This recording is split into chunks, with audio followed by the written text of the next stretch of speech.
pouvons acclamer pour le Seigneur. Amen. Nous avons dit que le tabernacle incarne toute la vie de la Bible. Toute la vie du chrétien est cachée dans le tabernacle.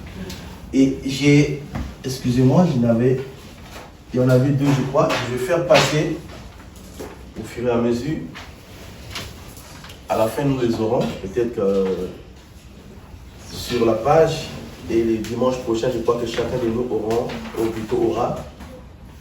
la page pour avoir une idée sur le tabernacle. Parce qu'on entend souvent parler du tabernacle. Parfois, il y a des éléments qui peuvent nous échapper. On a mené un animal, on rentrait par la porte principale, et dans le parvis, on avait la cuve de rein, qui avait des miroirs à l'intérieur. Ça veut dire que quand tu faisais la purification ou l'ébullition, tu devais te regarder à travers le miroir. Et il y avait l'autel de sacrifice, qu'on devait sacrifier l'animal qu'on amenait, qu'on apportait au sacrificateur. Et donc tout s'est passé ici. Ici c'est le parvis. En fait, c'est une parcelle qui contient une cour, un salon et une chambre. Il faut l'expliquer simplement comme ça. Et nous comprenons par là aussi que ce n'est pas une coïncidence que nous retrouvons avec trois parties du tabernacle, parce que quelque part, quand nous écoutons Jésus, il dit « Détruisez cette maison et moi je le rebâtirai en 3 jours ». Les disciples ne pouvaient pas comprendre, ni les pharisiens, qu'il parlait de son corps. Il a dit détruisez ce temple. Là, il ne parlait pas du tabernacle, parce que là, c'est le sanctuaire portatif. Ils étaient dans le désert. Pendant les 40 ans dans le désert, ils étaient conduits par la colonne de feu et les nuées. Et quand la colonne s'arrêtait, ils devaient s'arrêter pour camper. Et c'est cela qu'ils utilisaient, ce que vous avez vu sur l'image. Et quand ils sont arrivés à Canaan, il fallait maintenant, par le biais de David, mais comme David, la Bible dit que ses mains étaient pleines de sang, Dieu avait refusé qu'il puisse lui construire la maison pour lui. Il a laissé cela à son fils Salomon. Que Dieu te bénisse. Donc c'est pourquoi vous voyez que le temple porte le nom de Salomon. Quand on parle du temple de Salomon, on parle du tabernacle physique et fixe. Donc le même modèle qu'ils ont pris, maintenant ils ont construit en matériel durable, comme une maison qu'on ne pouvait pas bouger parce qu'ils étaient en pèlerinage dans le désert. Ils ne pouvaient pas construire une maison fixe, n'est-ce pas?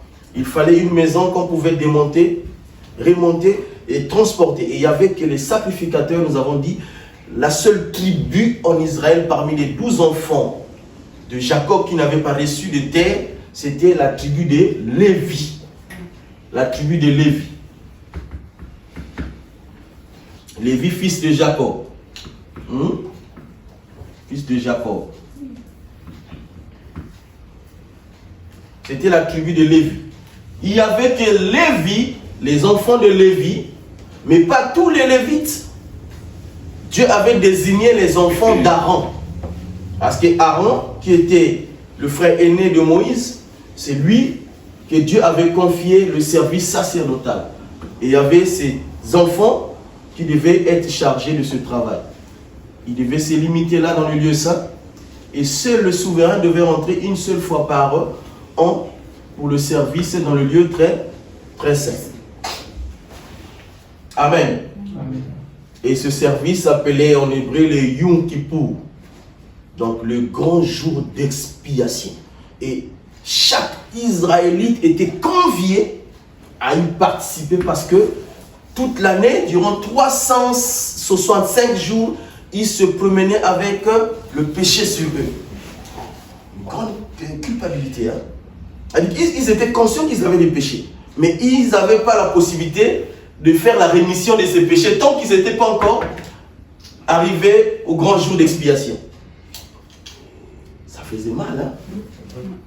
Alors que la Bible dit que quand vous péchez, vous êtes privé de quoi? Privé de la gloire de Dieu. Il souffrait, ce peuple. Et quand le jour arrivait, chacun devait apporter un animal. Et là encore même, en apportant l'animal, ils n'étaient pas sûrs si ils étaient pardonnés ou non. Il n'y avait pas la certitude. Mais ils venaient quand même avec l'animal et ils se limitaient là. On imposait ses mains sur l'animal. On avait commis, je ne sais pas, l'adultère, l'impudicité, on avait menti. Et donc l'animal est là, un innocent, un animal qui n'a rien fait, alors doit recevoir le péché de celui qui, je ne sais pas, on peut me dire qu'il n'est même pas parenté avec l'animal. Aucun lien parental. Mais un innocent qui n'a rien à voir, qui n'est même pas de la même race que toi, et tu viens, tu imposes tes mains sur l'animal et tu dis tout ce que tu as commis pendant les 365 jours. Et tout ça passe dans l'animal. Et voilà, tu deviens libéré, un homme libéré ou une femme libérée. Et on faisait quoi? On égorgeait l'animal. Et c'est lui qui devait passer à l'autel de sacrifice. Et son sang était recueilli. Et il devait traverser le lieu saint jusqu'au lieu très saint. Et c'est là-bas que Moïse, et plutôt Aaron, présentait le sang. C'était tout noir, le lieu très saint. Il n'y avait pas la lumière. On va arriver parce que jusque-là, nous sommes encore dans le parvis. Il devait rentrer, présenter le sang, et il attendait la réponse de Dieu. La réponse pouvait être positive, tout comme négative. Ça dépendait de Dieu. Et même lui-même, le sacrificateur, pour rentrer, devait aussi faire le même travail, parce qu'il n'était pas différent des autres. C'est comme nous avons dit pasteur, ou protocole, ou chantre. Il n'y a pas de plus petit, de plus grand dans le ministère de Dieu. Tous nous sommes égaux. Amen. Tous nous sommes égaux. Devant Dieu, il n'y a pas une hiérarchie dans la Bible. Tous nous sommes considérés comme enfants de Dieu, de tous ceux-là qui l'ont reçu et qui l'ont accepté. Il a donné le pouvoir de devenir enfants de Dieu. Nous sommes issus dans une famille où il y a des enfants. Nous avons le même lien, nous portons le même sang. La différence, c'est l'âge, n'est-ce pas? Ça ne veut pas dire que c'est toi l'aîné et que tu as plus de pouvoir que moi. C'est le même pouvoir, c'est le même sang qui coule dans nos veines. Et nous avons parlé de Éphésiens 4, verset 7. Les pasteurs, les évangélistes, des docteurs, des apôtres, ils sont venus en premier pour nous donner la sémence. C'est parce qu'ils ont reçu en premier. Voilà pourquoi on parle du fondement des apôtres. Ce n'est pas parce qu'ils sont venus en premier qu'ils sont plus que nous. Non. C'est Dieu qui a préféré que ça soit comme ça. Il a décidé comme ça. Dans une famille, il y a l'aîné, il y a celui qui vient en dernier. C'est Dieu qui décide. Mais en réalité, comme Élie a dit, en l'homme, c'est l'esprit. Ce n'est pas l'âge biologique. Parce qu'on a vu, et nous voyons encore aujourd'hui, une grande personne. Parfois, qui a étudié, qui a fini ses études.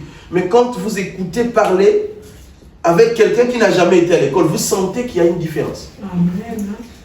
Amen. Un enfant de 18 ans, vous prenez un enfant de 50 ans, j'en connais beaucoup. Encore hier, on a vu des grandes personnes, mais quand tu le vois, ce qu'il fait, ça ne ressemble pas à son âge. Amen. Donc ce n'est pas le fait de naître avant, ce n'est pas le fait d'être pasteur, ce n'est pas le fait d'être apôtre, que tu sois supérieur à tout le monde. Amen. J'ai reçu un témoignage dans une assemblée où il y avait une sœur qui nettoyait, qui balayait l'église tous les jours. Elle était toujours au fond de l'église. Et un jour, il se passe quelque chose, voilà. C'était l'injustice. On va chasser cette sœur de l'église. Voilà, cette sœur est partie et le pasteur a fait 3 jours sans dormir. Et dans la nuit, c'est la sœur qui revenait. Et Dieu lui parlait, mais celle que tu as chassée dans ton église locale, c'était pour moi comme une piste d'atterrissage dans ton église locale. C'est par elle que j'ai descendu. Ce n'est pas par toi, c'est par elle. Parce que cette femme-là, elle prie tous les jours. Elle prie même plus que toi, le pasteur. Donc si je suis dans ton assemblée locale, c'est grâce à cette sœur. Et maintenant que tu l'as chassée, je ne suis plus avec toi. Le pasteur s'est réveillé le lendemain matin. Il a dit non, peut-être que vous savez que Dieu, Satan aussi parle. 3 jours consécutifs, le même sang. Et vous sentez que même dans l'assemblée, il y avait quelque chose qui n'allait pas parce que la sœur n'était pas là. Il était obligé de rappeler la sœur, demander pardon. Et quand la sœur est revenue, elle a senti la chose revenir. C'était l'enseignement. Moi, j'ai pris ça. Ça fait des années, je ne sais pas combien, que j'ai pris cet enseignement. On ne peut pas sous-estimer même un enfant dans l'assemblée locale. Amen. Amen. On ne sous-estime pas. Aujourd'hui, ça me fait très mal. D'ailleurs, c'est ce qui m'anime dans cette vision. J'ai au rêve de voir des hommes de Dieu devenir comme des dieux avec le grand D pour les brebis. Je vois des chrétiens aujourd'hui courir derrière les pasteurs qui abandonnent même leur foyer et qui font confiance aux hommes de Dieu. Parce que on a dans la tête l'idée que c'est l'homme de Dieu. Il n'y a que lui. Tu as un problème à la maison, au lieu de prier parce que nous avons reçu le même pouvoir, non, il faut d'abord appeler le pasteur. Souvent, on les appelle les daddies. Vous savez, il y a des fois en français, le mot ça ne pèse pas. Il faut chercher notre langue. Bishop. Vous savez ce que ça veut dire, bishop? C'est un ancien. Bishop, c'est une appellation anglaise qui veut dire simplement évêque, qui veut dire pasteur. Mais tu vois quelqu'un pasteur, après, il a 2, 3, 4 assemblées locales, et après, non, moi maintenant, à partir de maintenant, je suis bishop. Et d'autres encore, ils voient, il y a beaucoup de bishops, archibishops. Ça n'a rien à voir, ça n'a rien à voir avec les 5 ministères. Donc là, tout le monde pouvait accéder. Transmettez le péché. Et quand nous avons vu le dimanche passé, nous avons compris que tout le tabernacle, du début de la première pièce de la construction jusqu'à la dernière pièce, parlait d'un homme, un seul. Et cet homme s'appelle Jésus. Et moi, ça m'encourage beaucoup. Quand je comprends le mystère du tabernacle et quand je comprends qui est mon maître. Amen. Ah ben oui. J'ai des principes dans ma vie. Personne, que tu sois ministre, que tu sois pasteur, que tu sois président de la République, tu ne peux pas traverser ces lignes-là parce que je connais ce que je suis. Et c'est ce que Christ voulait que les disciples comprennent, ce que nous sommes. Le pouvoir qu'il nous a donné, ce n'est pas le pouvoir qu'il a donné aux ministres de la Défense qui ont des armes nucléaires, qui détiennent même les clés de toutes les bombes qu'il faut. Mais nous avons plus que la bombe. Avec le pouvoir que nous avons reçu. Parce que la Bible dit qu'au commencement, la terre était informe et vide. Mais par le pouvoir de la parole, il a commencé à créer toutes choses. Rien de ce qui existe n'a existé ou existe sans la parole de Dieu. Et cette parole était la démonstration d'une puissance.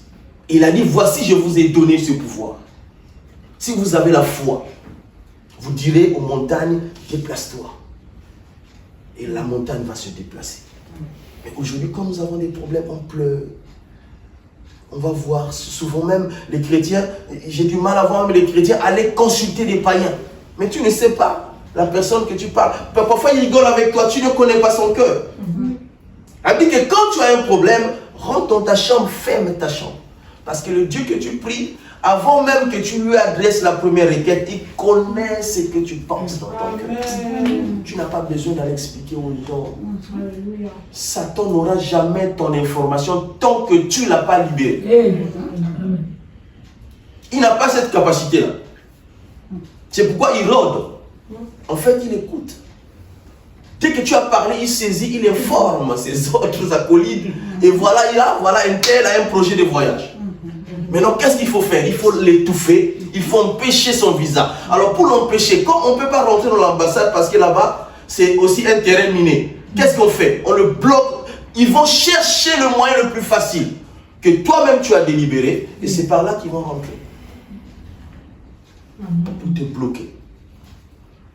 Un tel veut se marier, voilà, ils vont utiliser tous les moyens pour empêcher ton mariage. Mais or, nous savons que nous, ceux-là qui sont appelés les fils de la prémisse, même quand tu déclares une parole, aucun pouvoir de ce monde ne peut arrêter cette parole. Parce que nous avons celui qui détient la parole de Dieu. Il s'appelle Jésus. Amen. Et aujourd'hui, nous allons nous attarder là. Parce que nous avons dit que tout le tabernacle constitue la vie d'un homme qu'on appelle Jésus-Christ. Et la fois passée, le dimanche passé, nous avons donné le Exode chapitre 25 jusqu'au verset 40. C'est-à-dire que si on a le temps, on lit tout le chapitre 25. Vous savez que c'est difficile au début de lire un chapitre. Mais avec le temps, quand l'histoire vous intéresse, vous êtes obligé de lire. Moi, j'étais comme ça. J'avais du mal. Même un seul verset, c'était difficile. C'est-à-dire que vous sentez une lourdeur, mais quand je me mets devant ma télé, je peux suivre un film pendant 2 heures du temps. Je ne me fatigue pas. Mais ça m'a interpellé. J'ai dit, mais comment ça? La vérité qui va me libérer, j'ai du mal. Mais il y a des choses, parfois tu suis. Ça, tu ne vas jamais faire ce qui se passe à la télé. Mais tu es là captif. Tu vois les mouvements, tu suis. Mais nous avons des histoires ici dans la vie, bien aimée. Quand tu lis, tu te retrouves. Il y a des moments où je lis, je rigole tout seul. Ça me fait tellement du bien. On peut lire tout le chapitre 25 jusqu'au chapitre 40 pour avoir la lumière. C'est vrai qu'on n'aura pas toute la lumière, mais il faut poser des questions. Parce que là, il s'agit de notre vie, bien aimé. La Bible dit que la vie éternelle appartient à celui qui a la connaissance du Fils. Vous allez voir que quand vous aurez la connaissance, il n'y aura pas un pasteur qui viendra vous raconter n'importe quoi. Parce que vous saurez comment détecter. Amen.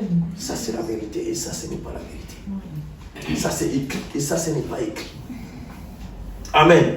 Satan est venu séduire Ève dans le jardin, mais quand il est venu pour la 2e fois pour celui-là qui a été lui-même la parole, il est venu, il est écrit, il vient avec la parole.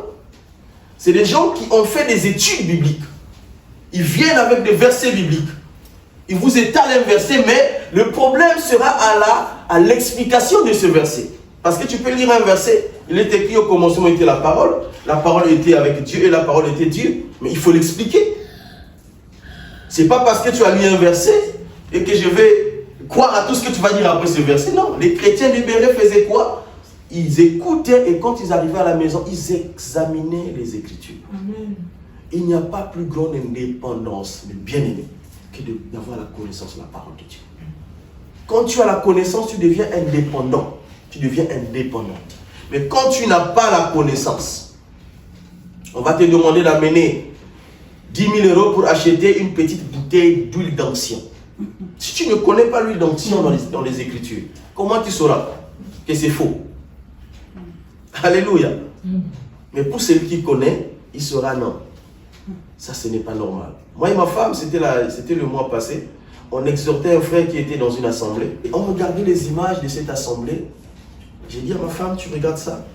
C'était une consécration. Un pasteur, il consacre. Déjà, le mot consacré, ça, chez moi, ça ne passe pas. Et moi, je tiens comme ça. Il y a des choses qui ne tiennent pas debout. Parce que consacrer, c'est rendre sacré. Un homme ne peut rendre sacré un homme parce que lui-même, il n'est pas sacré. C'est Jésus qui fait de nous des hommes sacrés.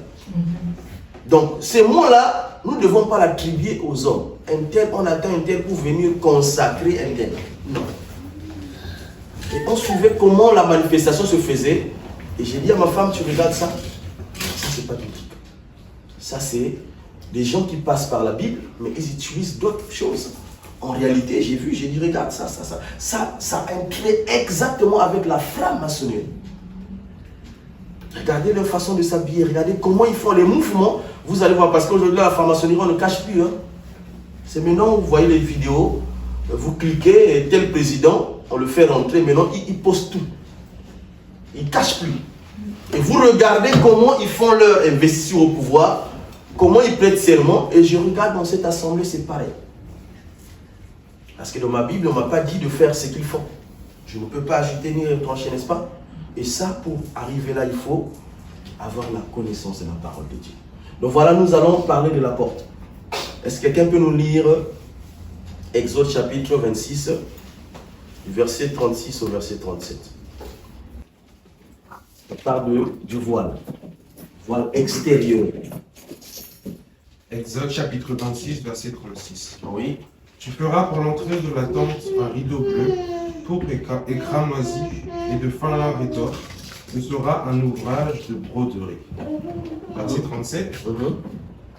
Tu feras pour le rideau 5 colonnes d'acacia, et tu les couvriras d'or. Elles auront des crochets d'or, et tu fondras pour elles 5 vases d'airain. Que Dieu te bénisse. Amen. Donc, c'est les mêmes couleurs que vous voyez ici. Ce sont les mêmes que vous voyez ici à l'entrée. Là, il veut simplement nous marquer l'importance de la porte. Or, qui peut avoir une idée sur la porte selon le message de notre maître? Jean 10, verset 9.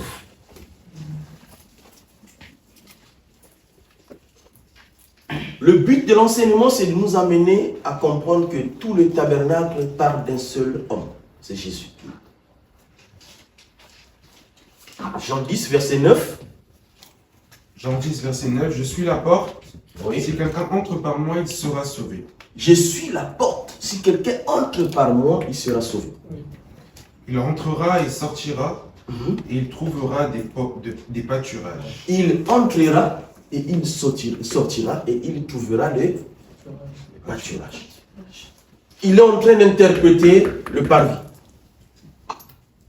Parce que quand vous voyez bien la porte, il y avait un rideau qui avait 4 couleurs. Amen. Il y avait 4 couleurs. Il y avait la couleur bleue. Il y avait la couleur pourpre. Pourpre ou bien violet. C'est la même couleur. C'est le mélange entre le noir et le rouge. Ça donne le violet. Donc pourpre. Il y avait la couleur quoi encore? Cramoisi ou bien quoi? Cramoisi c'est rouge, n'est-ce pas? Cramoisi c'est rouge. Et il y avait la couleur fin rétort qui veut dire blanche. La couleur blanche. C'est important, c'est les difficultés que j'avais au début de ma conversion. Parce que la traduction biblique, si vous ne faites pas vraiment les études, vous allez vous perdre. Donc, il y avait la couleur bleue, il y avait la couleur violet, pourpre, il y avait la couleur cramoisi, rouge, il y avait la couleur blanche. Et la toute première couleur, c'était bleu. Et le bleu, nous avons dit la fois passée, représente le ciel, représente la royauté, représente l'autorité. Donc, celui qui devait en accéder, déjà avant l'accès, devait suivre un enseignement avant tout. Parce que même les couleurs étaient un enseignement pour le peuple. D'abord le royaume des cieux et le reste sera donné par-dessus. La préoccupation d'un chrétien, c'est d'abord le ciel. Et le reste viendra après parce que nous savons que tout ce que nous sommes en train de faire aujourd'hui, tous les efforts que nous sommes en train de fournir aujourd'hui, vouloir ou non, un jour nous finirons par mourir. Quitter cette terre. On va laisser les voitures, on va laisser les maisons, on va laisser notre travail, on va tout laisser. Mais nous battons aujourd'hui pour le ciel, pour le salut. Donc l'enseignement là était d'aviser le peuple, quand il entre, sache que la priorité de ton passage d'ici à là, c'est d'abord le ciel. Amen. Après on a les 2 couleurs rouges. C'est-à-dire que rouge mélangé, qui est un sang brûlé, parce que quand on brûle le sang, ça devient violet. Donc on parle du sacrifice. Et on te donne la signification de ton salut. C'est comme si Dieu est en train de... Il est terrible, c'est Dieu. En fait, rien que par ces images, Dieu est en train de vous interpréter par un langage ce que vous êtes. Donc, la première des choses, c'est le ciel, mais après, il explique la suite. Pourquoi et comment vous aurez ce salut. Donc, par le sang de celui qui a accepté de mourir à la croix, par le sang qui a coulé à Golgotha, et c'est par ça que vous allez obtenir votre salut.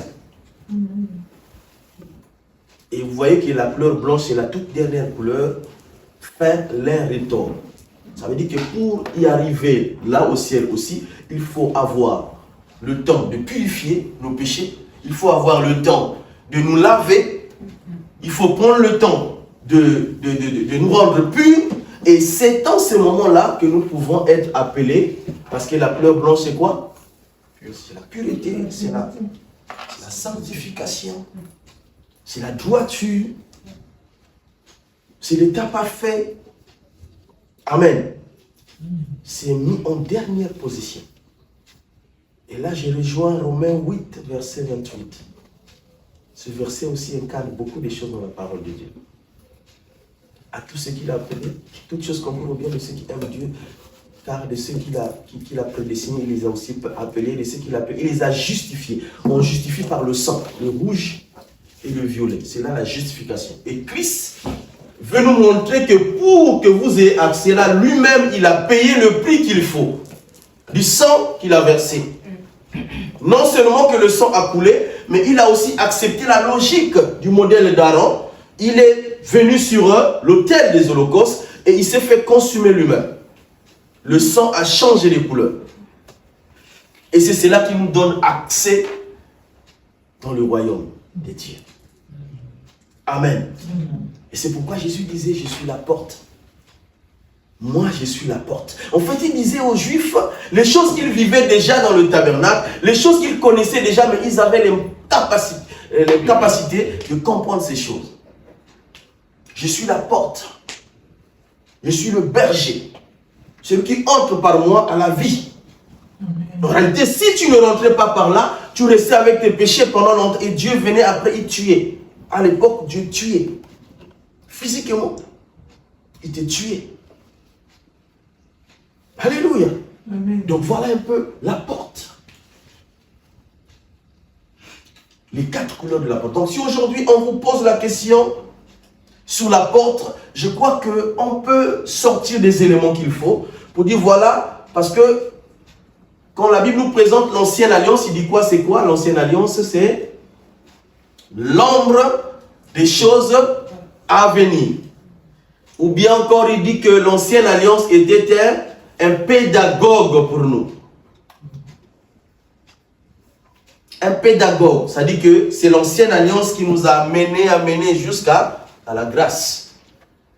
Un pédagogue, en grec, c'est le mot pédagogos. Ça ne veut pas dire enseignant, parce que nous avons traduit en français la pédagogie, une institution où on passe la formation, on passe par l'enseignement. Mais selon l'étymologie du mot grec, pédagogos, c'est celui qui accompagne l'enfant à l'enseignement. Ce n'est pas celui qui enseigne l'enfant. Elle dit que j'accompagne mon enfant à l'école, je suis un pédagogue pour cet enfant. Celui qui va donner l'enseignement à l'enfant, ce n'est pas moi. C'est la pensée grecque. Et si nous l'interprétons selon la langue française, on va échouer. Parce qu'on va dire que l'ancienne alliance était l'enseignant. L'ancienne alliance n'a pas enseigné. L'ancienne alliance était l'ordre des choses à venir. C'était celui qui devait amener à l'enseignant véritable qui est Jésus de Nazareth. Amen. Donc voilà un peu le mystère de la porte. La porte centrale. Et quand nous aurons le temps, comme j'ai dit, on ne court pas derrière la montre, on va aller tout doucement. Et participer au partage, s'il vous plaît. On va apporter les éléments qu'il faut pour contribuer à la croissance de notre esprit. Parce qu'aujourd'hui, là, les personnes qui sont beaucoup touchées, ce sont des personnes qui sont fragiles spirituellement. C'est lui qui est vraiment armé de la parole de Dieu. Vous voyez Jésus, comment il était. Et les apôtres, quand ils ont compris la chose, vous voyez qu'ils étaient même capables de donner leur vie. Ils sont tous morts, pas une mort normale. On les appelle les martyrs. Pourquoi? Parce qu'ils pouvaient accepter de mourir à cause de la vérité. C'est-à-dire que tu lui disais de dire un mensonge à la place de la vérité. Il disait non, tant mieux que tu me tues, mais que je reste dans la droiture, dans la vérité. Donc quand nous sommes pendant le partage, nous apportons, nous lisons et nous amenons des éléments et on fait le partage, ça fait que l'enseignement puisse s'asseoir. Amen. Est-ce que nous pouvons nous tenir debout dans la présence du Seigneur? Nous recommandons les mains du Seigneur. La semaine entre les mains du Seigneur.